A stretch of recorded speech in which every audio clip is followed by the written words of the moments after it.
ہمارے اور آپ کے دوسرے امام حسن علیہ السلام، آپ کے پاس ایک شخص آیا. اچھا وہ آدمی بھی ٹھیک ہے تھوڑا بہت مومن تھا، ویسا مومن نہیں تھا جیسا ہونا چاہیے. امام کے پاس آیا اور عرض کرنے لگا مولا میرے اعمال زیادہ اچھے نہیں ہیں، میں صرف واجب نمازیں پڑھتا ہوں، مستحب نماز کے قریب نہیں. نماز تہجد تو شاید یاد ہو ہم کو، کبھی پڑھی ہوگی.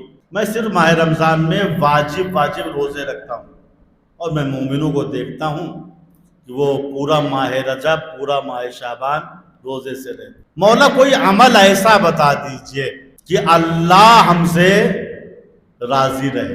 ٹھیک، میں مکروہات کو انجام دے دیتا ہوں، مستحبات انجام نہیں دیتا، واجب عمل کرتا ہوں، حرام چیزوں سے بچتا ہوں. بس مولا کوئی ایسا عمل بتائیے کہ اللہ ہم سے راضی ہو جائے. بہت توجہ، کون راضی ہو جائے؟ اللہ راضی. غور کیجیے، اگر یہ شخص جو ہے کسی مولانا کے پاس آتا، قبلہ یہ بتائیے کہ بہت ہی واجب عمل کرتا ہوں اور کبھی کبھار مکروہات پر بھی عمل کر لیتا ہوں، مولانا کوئی نسخہ بتائیے کہ اللہ ہم سے راضی ہو جائے. مولانا کیا کہتے؟ جاؤ بھیا نماز عشاء کے بعد دعائے قبیل پڑھا کرو، ہے بڑی دعا ہے، واقعا اللہ راضی ہو جائے، پڑھا جائے تو. مولانا کیا کہتے؟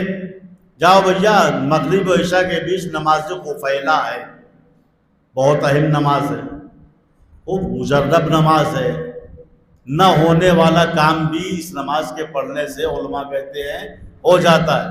یہی کہتے ہیں نا، جاؤ نماز قفیلہ، نماز جعفر طیار پڑھو. لیکن یہ آدمی مولانا کے پاس نہیں، مولا کے پاس آیا تھا. کہا مولا آپ بتائیے کوئی ایسا عمل کہ اللہ مجھ سے راضی ہو جائے.